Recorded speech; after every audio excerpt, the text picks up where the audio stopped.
My name's Emily Law. I'm from Toronto. I do contemporary, house, and whacking. When I graduated high school, I had a back injury and I went to school for science. And so I cut dance out of my life. And that's when I realized that dance was really important to me, and this is the time for me to dance now when I physically can. And ever since then, I've just dedicated my life to dance, and I've chosen to live the life of a dancer, which means I have given up some things at this point, but I've also had the opportunity to do some really spectacular, wonderful things within dance and meet really wonderful people and experience some cool things and go to amazing places. I started dancing when I was 15 at a Etobicoke School of the Arts.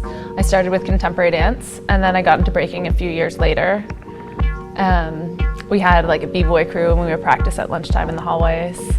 And then I kind of got out of breaking and I got into house dancing and whacking. But I've kept up contemporary dance since I was 15, and now I work as a contemporary dancer. I work as an independent artist, so I work with a bunch of different dance companies, but mainly I work with a company called Kahawi Dance Theatre. I've been working with them for 7 years, and we travel around and we do different types of work. We do some children's performances, we do contemporary work, we teach workshops. But I remember my first house class was from Brian Green, and he's known to have a really, really intense class. He's so musical, so technical, so good, and I feel like I had the classic Brian Green experience, which is a really scary first class, and then I was amazed and wanted to keep it up after that. I also do whacking, and I got into that around the same time. I think my first class was also from Brian Green, and I remember he brought Tyrone Proctor in, and Tyrone gave a little lesson and talked about the history, and then since then I've been able to take classes with both of them. I think pretty much everything I do influences my dance. Other styles of dance influence my contemporary. Contemporary influences house and whacking. So they all inform each other. I also am a visual artist. I'm interested in clothes. I'm interested in yoga. And I feel like the spirituality and the physicality of yoga help dance, and dance helps yoga. In my opinion, I feel like having different creative outlets and different training techniques all strengthen me as a dancer. I know there's different schools of thought that you have to just stay with one dance style and train in that, and spending any time on other things or taking away from that main style.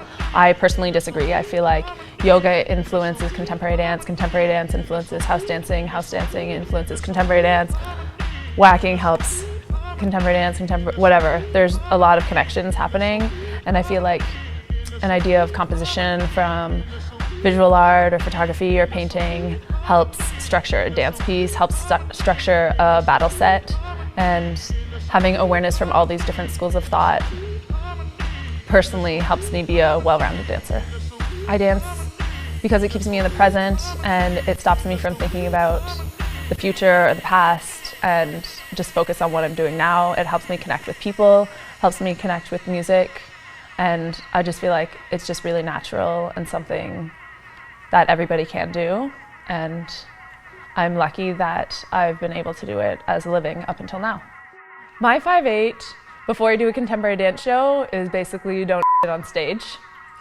So I feel like as long as I don't do that, that's the worst thing I could possibly do in front of people in some sort of bodysuit with a skirt attached so that they can't possibly get out of it.